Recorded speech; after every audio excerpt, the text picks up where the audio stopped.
திருப்பி நீ கொடுக்க நீ ஒண்ணா தந்தத பத்தா திருப்பி நிச்சயம் நான் தருவேன் வண்டியில மாமன் பொண்ணு ஓட்டுறவன் செல்ல கண்ணு எங்க வீட்டு ராணி வர எல்லாம் வந்து பார்த்துக்குங்க பொட்டி வண்டி கட்டிக்கிட்டு பொண்ணு மேல ஒட்டிக்கிட்டு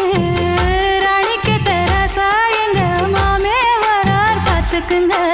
ஒட்டிக்க போற பொண்ணு ஒட்டிக்கிட்ட தப்பில்ல செல்ல கண்ணு தப்புன்னு யாரு சொன்ன கண்ணந்தொட்டு தாளத்தை போடு நல்ல அட அப்படி போட்டுக்க ஆசைய பார்த்துக்கட வண்டியில மாமன் பொண்ணு ஓட்டுறவன் செல்ல கண்ணு எங்க வீட்டு ராணி